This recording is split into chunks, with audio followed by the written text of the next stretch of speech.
अस्सलाम वालेकुम। ले जी हम माशाल्लाह पहुंच गए हैं एयरपोर्ट पे। एयरपोर्ट पे एंट्री हो गई है, बस 5-10 मिनट हैं, फिर हाय जुदाई वो वाला गाना हम लगाएंगे और घर वापस चले जाएंगे। कि रहा है एयरपोर्ट है रियाज ये रियाज का एयरपोर्ट है, ये दाखिली है यानी कि डोमेस्टिक इन सऊदीया। आगे जो है इंटरनेशनल है, हम इंटरनेशनल जा रहे हैं टर्मिनल 3 पे, क्योंकि भाई जा रहा है पाकिस्तान।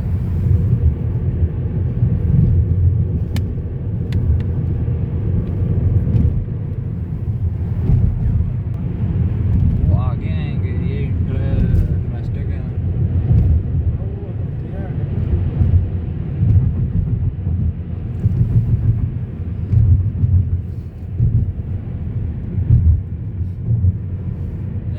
टर्मिनल 1 2 3 4 अपने वाले करो कैमरा।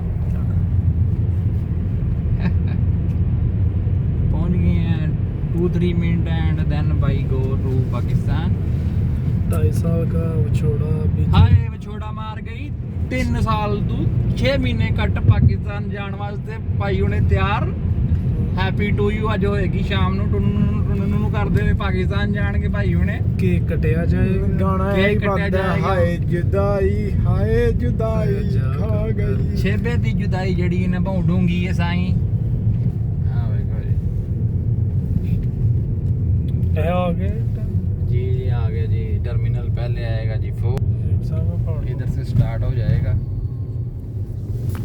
कैमरा संभालें भाई, अपनी पिछली भी तरफ सीधा करें।